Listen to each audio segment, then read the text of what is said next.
Bienvenue sur le podcast des entrepreneurs passionnés. Je m'appelle Manon et après une tonne d'expérience en tant que salarié, je n'arrivais pas à trouver ma place dans le monde du travail conventionnel. C'est pour cette raison qu'en 2021, j'ai décidé de créer ma propre entreprise de coaching. Tout le monde me disait que c'était impossible d'exercer une activité qui me colle à la peau, que j'aime de tout mon cœur et que j'étais clairement en train de rêver. Lors de ma première année entrepreneuriale, j'ai cherché ce qui me faisait vraiment vibrer dans le coaching. Lors de ma deuxième année, je suis tombée amoureuse de l'entrepreneuriat. Et à présent, j'aide mes coachés à transformer leur passion en business. Dans ce podcast, on se retrouve chaque semaine pour parler organisation, efficacité, motivation et passage à l'action pour rester constant et cadré même quand tu es solo à bord de ton entreprise et que personne n'est là pour te mettre des coups de pied aux fesses. Mon objectif ? Te faire passer à l'action massivement dans le développement de ton activité pour contribuer à un monde meilleur, le tout en vivant ta meilleure vie. Entrepreneur passionné, le podcast qui donne des frissons à chaque épisode, de l'inspiration en barre et de la motivation pour te rebooster en moins de 2. Ici, on va droit au but et c'est parti pour l'épisode du jour. Salut à toi, bienvenue dans cet épisode de podcast qui est une grande sortie de zone de confort pour moi. Je viens de l'annoncer en story, du coup je t'avoue que je viens d'annoncer, en fait je t'explique en story que j'allais faire cet épisode, que c'était une grosse sortie de zone de confort pour moi et que j'avais peur et que c'était cool d'avoir peur parce que du coup pour moi quand j'ai peur ça veut dire que je sais que je vais grandir, que ça va m'apprendre un truc et qu'il y a une bonne leçon derrière. C'est ce que j'ai appris de dépasser mes peurs, c'est que plus je dépasse mes peurs, plus je grandis. Donc là je suis vraiment en train de faire, c'est une grande sortie de zone de confort de 1 pour moi, je suis contente de la faire et du coup aussi j'appelle ta bienveillance pour rester bienveillant dans tes commentaires et dans ce que tu pourrais avoir envie de me partager après avoir écouté cet épisode, ok ? Mais je sais que grosso modo j'ai une communauté très bienveillante, j'ai très peu de haters, donc merci à vous, merci à toi d'avance pour ta bienveillance. Donc je fais cet épisode depuis la plage, je sais pas si tu entends les vagues, il y a beaucoup de vagues, une grosse tempête en début de semaine. Bref, donc si tu les entends, c'est que je suis à la mer. Tant qu'à faire une sortie de zone de confort, autant la faire dans un cadre plutôt agréable, lié, ce que je conseille à mes coachés de faire des choses qu'on n'a pas trop envie de faire dans les meilleures conditions possibles pour faire que finalement ce soit pas une si mauvaise expérience que ça. Donc je vais t'expliquer un peu mon parcours depuis. Donc il y aura plusieurs choses dans cet épisode. Je vais te parler de 2023, ce que j'ai mis en place, ce qui s'est passé dans ma vie, pas plutôt ce que j'ai mis en place, mais ce qui s'est passé dans ma vie en 2023. En transparence. Et aussi ce qui se passe, je vais te parler aussi de mon quotidien, aussi de ma vie actuelle pour te parler en toute transparence. Et en fait cet objectif, mon objectif à travers cet épisode, c'est toujours de t'inspirer c'est t'inspirer en fait. Et là c'est vraiment ça, j'espère que ça va te donner du feu, j'espère que ça va te donner de la rage. T'as compris, maintenant que moi je suis quelqu'un de passionné, que j'agis, j'ai vraiment la rage, c'est vraiment un truc qui qui me fait passer à l'action depuis toujours. En fait, j'ai la rage, j'ai le feu, j'ai la passion, c'est à l'intérieur de moi, ça brûle en permanence depuis toujours. C'est ça qui a fait que très tôt je suis partie voyager seule à l'autre bout du monde, sans connaître rien, ni personne, ni même la langue. J'ai fait du voyage à vélo, Ce feu, il m'a poussé à, comme j'ai déjà dit au tout début de ce podcast, il m'a poussé à faire des choses que j'avais envie de faire. Et jusque-là, j'ai fait exactement tout ce que je voulais dans ma vie. Donc c'est pas... Voilà. Donc, passons dans le vif du sujet, entrons dans le vif du sujet. En fin 2022, en novembre 2022, ma mère, moi j'habite à Montpellier, ma mère elle habite dans le sud-ouest, je suis originaire du sud-ouest à côté d'Agen. Elle fait un AVC. En fait, je l'ai au téléphone un jour. Elle me dit oui, j'ai mal à la tête. Ça fait depuis hier que j'ai mal à la tête. J'ai mal à la tête. Ok. Et en fait, je la rappelle le lendemain et elle a toujours mal à la tête. Et il y a sa voisine qui me dit elle a toujours pas ouvert les volets et tout. La vérité, c'est que ma mère avait fait un AVC et donc j'ai dû appeler les pompiers. Et donc par téléphone, j'ai géré ma mère qui se faisait embarquer par les pompiers, qui n'arrivait pas à rentrer chez elle parce que la maison était fermée, parce que voilà, elle était en train de dormir. Bref, voilà, ça par téléphone. Et donc après, hôpital et tout ça, et aller-retour à l'hôpital, santé qui se dégrade. Et ça a été un peu mon année 2023, dans le sens où ma mère, elle a fait pas mal d'allers-retours à l'hôpital, aux soins intensifs, aux urgences, et elle est vieillissante, ma maman, et elle a une santé qui se dégrade, et elle est seule. Et donc du coup, j'avais vraiment cette charge émotionnelle, c'était émotionnel, hein, disons-le, toute l'année 2023, où j'avais des coups de fil surprises. C'était ça en fait, je m'attendais toujours aux coups de fil où ça y est, elle est retournée à l'hôpital, ça va pas, il y a un problème, il s'est passé un nouveau truc, elle a un nouveau problème de santé, enfin voilà, la préoccupation et la charge mentale et émotionnelle. Voilà. Donc ça c'était un gros morceau de mon année 2023. Donc fin 2022 et 2023. Aujourd'hui, du coup, ça va mieux. Donc, ce qui s'est passé aussi, ce que je dois te dire, parce que j'ai décidé d'être transparente à 100%, c'est que du coup, ma mère habitait une maison en étage. Vu qu'elle avait fait un AVC, on a décidé. Donc, ma soeur et ma mère, elles s'entendent pas, donc elles se parlent pas. Bref. Et du coup, j'ai déménagé ma mère toute seule, moi toute seule. Ma mère était encore à l'hôpital. Donc, en décembre 2022, j'ai organisé le déménagement de ma mère à distance, et en un seul week-end, j'ai déménagé une maison dans un appartement. Voilà. Tout ça pendant que j'avais mon business à côté. Hein. Voilà. Donc, déjà ça, c'est fait. Et après, du coup, 2023 arrive. Et qu'est-ce qui s'est passé ? Par où commencer en fait ? Parce que voilà, donc en gros, ça faisait depuis quelques mois que j'habitais à Montpellier, et voilà, je commençais un peu. Voilà, j'habitais chez des amis qui m'avaient loué une chambre, et puis bon, j'avais quand même besoin de trouver mon chez moi, donc j'ai commencé à chercher un appartement. J'arrive dans un appartement. Et ça allait pas, enfin c'était une colocation mais ça m'allait pas du tout. Du coup j'ai rechangé, et finalement ça a duré 7 fois dans l'année 2023. J'ai déménagé 7 fois au total. Donc en termes de charge mentale, c'était hyper lourd. Enfin voilà, c'est épuisant les déménagements. Je sais pas si tu as déjà expérimenté ça, de pas savoir combien de temps tu peux rester, et de pas être bien chez toi, et de pas savoir où tu vas aller. C'est assez dur, surtout quand t'as un business en ligne à côté à gérer et des rendez-vous à honorer et tout. Donc ça, c'était assez dur. Et puis il y a même un moment en juillet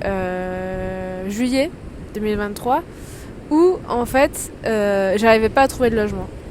En fait, je pouvais plus rester dans mon logement actuel parce que vraiment j'étais pas bien. Et donc je me suis dit je trouve un logement, et en fait finalement ça s'est pas passé aussi, enfin je sais plus, il y a eu un imprévu, et du coup je me suis retrouvée sans logement, donc genre SDF littéralement. Et là je me suis dit ok super. Heureusement je suis super bien entourée, et voilà, on m'a prêté des logements pendant 2 mois. Pendant 2 mois j'ai été hébergée, et c'était j'ai infiniment de chance. J'ai beaucoup de gratitude pour les personnes qui m'ont aidée pendant cet été-là. Voilà, jusqu'à temps d'arriver au bord de la mer et de finalement trouver un appartement au bord de la mer. Et donc là, clairement, j'ai manifesté, hein, j'ai écrit l'appartement de mes rêves, j'ai imaginé l'appartement de mes rêves. Je sais pas si tu connais un peu les trucs de loi d'attraction, de scripting, de manifestation, mais moi je les connais et je l'applique souvent, j'essaie de les expliquer. Et c'est arrivé en fait. Je suis tombée sur l'appartement dans lequel je suis aujourd'hui, qui a vue sur la mer, et voilà, dans lequel je suis super bien. Et je suis à 20 secondes de la mer à pied, de la plage, donc c'est super. Voilà, donc ça c'était le deuxième point que je voulais te dire, c'est que voilà, j'avais cette charge-là, point de vue familial. Oui, en fait, ce qui est important aussi de dire par rapport à ma famille, c'est que comment te dire ça, mais en fait, dans ma famille, il n'y a personne qui se parle. Tout le monde, voilà, mais vraiment, c'est sérieux, tu vois. Voilà, tout le monde se fait la gueule. En fait, il y a beaucoup d'engueulades, et ce qui fait qu'aujourd'hui, tout le monde est isolé, et du coup, j'ai la charge de ma mère sur les épaules parce que en fait parce que c'est établi comme ça. Enfin, je veux dire, mon père et ma mère ne se parlent plus, ma sœur qui est la fille de ma mère ne lui parle plus. Enfin voilà, ma mère est seule en gros, et moi je suis comme chargée de m'occuper de ma mère parce que voilà, elle est isolée. Et du coup, c'est quelque chose que je ne peux pas partager aussi avec le reste de ma famille parce que ça les intéresse pas. Voilà, donc il y a quand même un peu un truc de, c'est lourd quoi. Vous voyez, c'est lourd quoi. Encore une fois, je me plains pas, j'ai vraiment cette philosophie de la vie que tout est sur mon chemin pour une raison et que du coup j'apprends en fait. Tout est parfait. Et si ma vie est comme ça, c'est que j'ai besoin d'apprendre des choses comme ça, et c'est en traversant ces épisodes-là, que je vais pouvoir grandir et vous apporter au monde ce que j'ai à apprendre. Et c'est vraiment, voilà, je me plains pas, je râle moi dans mon côté et voilà, je suis pas tout le temps avec le smile, hein, je vais pas vous mentir, mais voilà, je garde quand même cette philosophie en fond qui m'aide, en fait, qui m'a toujours aidée, de si ça m'arrive à moi, c'est que j'ai quelque chose à apprendre. Voilà, donc pour t'expliquer, c'est ça. Voilà. Par rapport à la famille, par rapport au logement, et ouais, il y a un moment, oui voilà. Et du coup, la troisième chose, c'était par rapport à mon travail, en fait. Depuis plus d'1 an maintenant, j'ai décidé de reprendre un emploi à mi-temps dans une boulangerie, en fait, où je vends du pain. Je suis vendeuse en boulangerie. Voilà, pour avoir une sécurité en fait financière, payer mon loyer et avoir à manger. Voilà, être sûre, je suis en CDI à mi-temps. Dans une boulangerie, ça me permet d'avoir cette sécurité, cette liberté mentale de ne pas avoir de pression financière sur mon business. Et du coup, ça fait que j'ai quand même, je travaille 20 heures par semaine.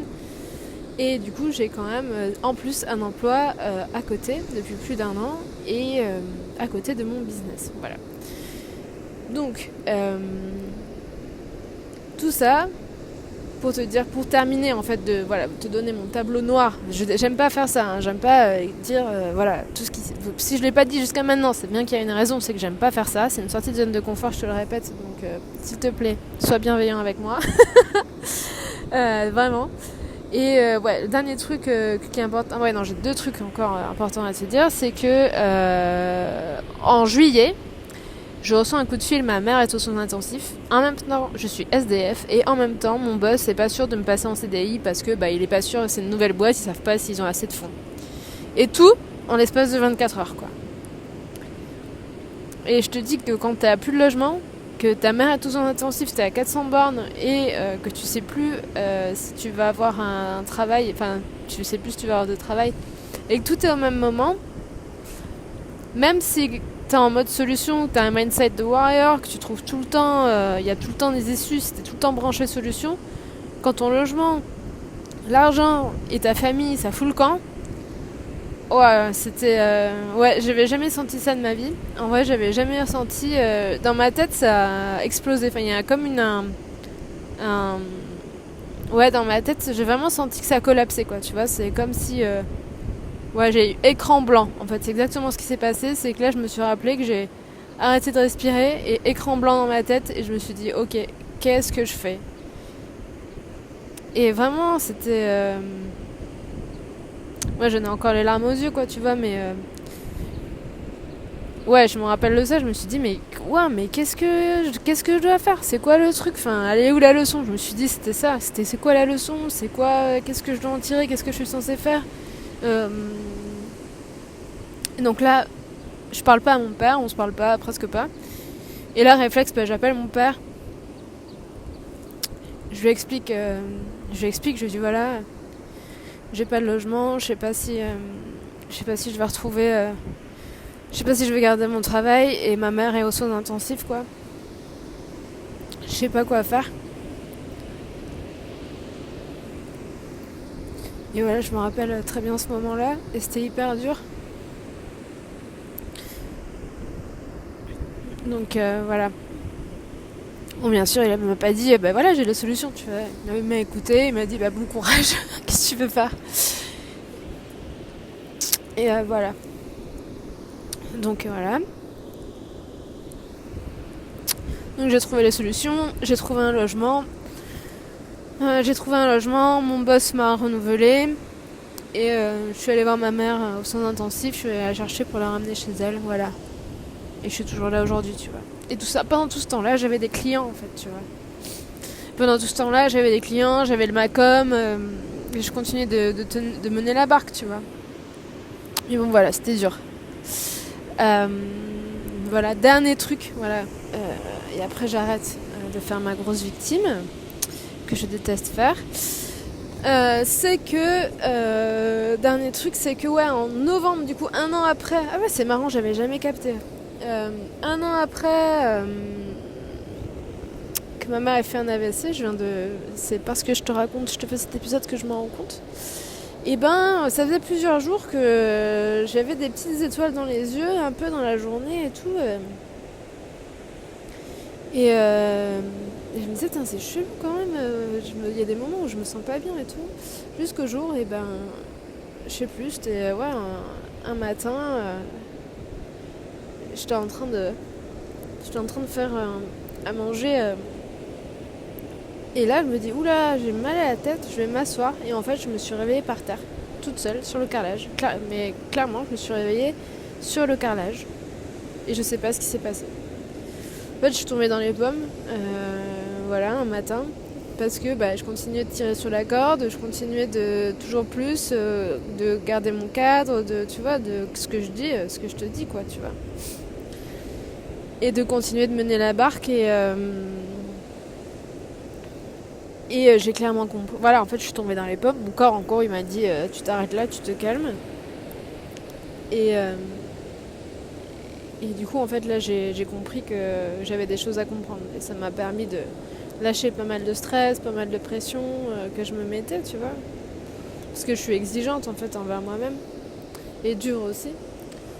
Et avec tout ce qui s'était passé durant cette année, tu vois, ce déménagement, ma mère, tout ça, c'était... voilà, je pense que mon corps, il avait besoin de...